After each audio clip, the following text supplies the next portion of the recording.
कोई भी ओपन सड़क पर मांस नहीं बेचेगा, किसी के भावना को आहत नहीं करेगा। नियम के अनुकूल जिसको लाइसेंस मिला है उसका उल्लंघन करने वाले पर सख्त कार्रवाई होगी। দেখুন, মাছ মাংস খাওয়া বা বন্ধ করা নিয়ে আমাদের ধর্মীয় শাস্ত্রে বিশেষ কোনো বিধান নেই। মাছ মাংস খাবে যে যার শরীর অনুযায়ী খাবে, সুতরাং সেটা পারমিট করবে, যার যেমন শরীর পারমিট করবে সে তেমন খাবে। কোনো রাষ্ট্র এভাবে কোনো সার্কুলার জারি করতে পারে না।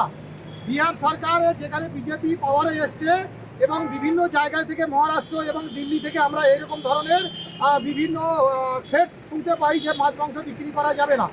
এটা সনাতন ধর্মের বিরোধী এবং একটা ধর্মীয় রাষ্ট্র ব্যবস্থাটাকে কোলাপস করে দেওয়ার ক্ষেত্রে সনাতন সাধারণ মানুষদেরকে বিভিন্ন মানে অনৈতিক কাজে বা অপ্রয়োজনীয় কাজে করে রাখার জন্য, বিব্রত করে রাখার জন্য এই বিষয়গুলো তারা আনছে।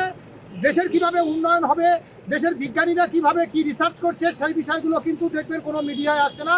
গদি মিডিয়া বলে যাদের পরিচিত, কোটি কোটি টাকার মিডিয়া, তারা কিন্তু সেই বিষয়গুলো মাথায় আনছে না যে আমাদের আগামী ভারতবর্ষ কীভাবে উন্নয়ন করা যাবে, সায়েন্টিস্টরা কীভাবে, প্রযুক্তিবিদ্যা কীভাবে উন্নতি হবে, চায়না কীভাবে তাদের প্রযুক্তি প্রতিদিন কীভাবে ডেভেলপ করছে, সেই বিষয়ে কিন্তু আপনি কোনো আলোচনা আপনারা কোনো ভালো মিডিয়াতে, বড় বড় মিডিয়াতে আপনারা দেখতে পাবেন না।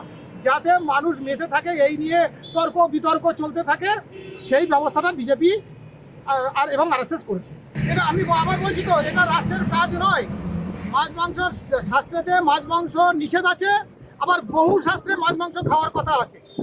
যেমন বিভিন্ন কালিকা পুরাণ, দেবী পুরাণে মাছ মাংস খাওয়ার কথা পরিষ্কার করে উল্লেখ করা আছে এবং বহু আমাদের কালী মায়ের মন্দিরে পুজো দেওয়া হয় পাঠা বলি দিয়ে, সেটা শাস্ত্রসম্মত।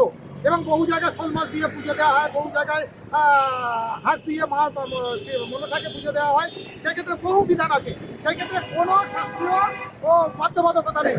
কিন্তু রাষ্ট্র এটা করতে পারে না, সার্কুলার জারি করতে কখনোই পারে না। এবং সেই কারণে আমি বাংলার মানুষদেরকে বলছি যে বাঙালিরা মাছে মাতে বাঙালি একদম যুগ যুগ ধরে হয়ে আসছে এবং এই রকম ধরনের মানে ব্ল্যাকমেলিং বা মিথ্যা প্রোপাগান্ডা ছড়ানো বা অনৈতিক কাজে করা সরকারকে আমরা চাই না।